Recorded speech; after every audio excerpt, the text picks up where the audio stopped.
I don't feel interested in Yiddishkeit. What can I do? It's important to define apathy. Let's give a good example. A child turns around to his parents and the child says, Ta, I don't like you. I hate you.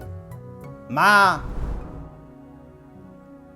How can you help that child realize that that's not true? You do love your parents. How do you help? The child says, no, I hate you. I can't stand you. You're so mean. How do you help that child come to the truthful recognition? It's simply not true. The parent turns around to the child and says, really, you hate me? No problem. I'll walk out. I'll go next door. Which neighbor should I? No, Tati, don't leave. No, I really do love you. I was just upset. And I expressed myself that way. The hatred that the child voiced, the indifference that he had to his parents suddenly melted as soon as he came in touch. Maybe he's actually going to lose it. Maybe I'm actually going to... Suddenly it melted. It went away. It's very interesting. When it comes to certain moments of life, no one has apathy. There's no atheist in the foxhole. 4 weeks ago, when we had Corona, there was no one apathetic. Everybody was davening to the Eibishter. When it comes to real moments of life, and we have to actually face life, apathy falls on the wayside. There's no one who's apathetic when you have a health problem. There's no one who's apathetic when you're facing the unknown. There's no one who's apathetic when you're facing the reality of life that we don't know, and we have someone who cares for us. We might have struggles. We might be upset like a child. We're upset about things. But apathy is not the right identification of our problem. We're upset. Fine. But to say you're indifferent and you don't care, it's not true. Maybe you haven't faced life.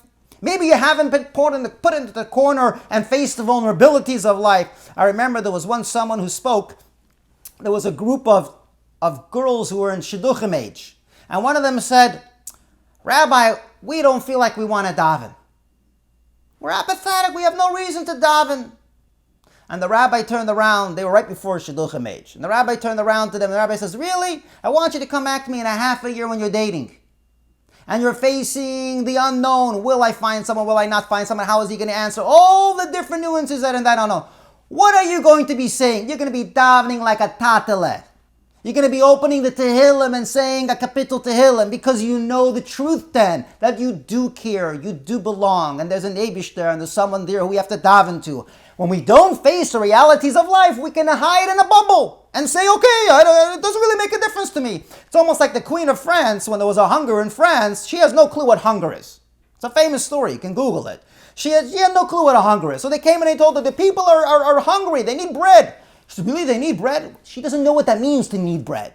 So let them go into the cabinet and take out some cake. Chachamader, wise lady. That's the reason they had a revolution. You're out of touch with reality. The reality of people are not queens sitting on a high horse. They're working for a living. They're facing the vulnerabilities and the unknown. And there's no one who faces that reality that doesn't realize that there's an Eibishter I have to daven to.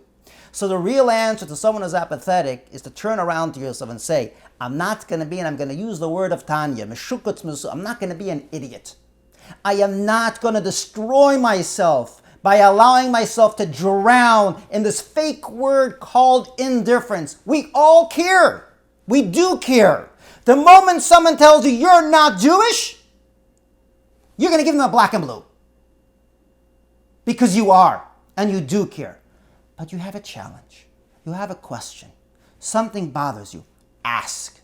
But never say the word apathy. It's a lie.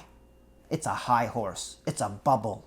It's the self-destroying word that we say where we're avoiding the real question. Let's throw away the word apathy and ask the question. Tati, I love you. I like you. You're my father. But I have a problem. I have a question. Ask.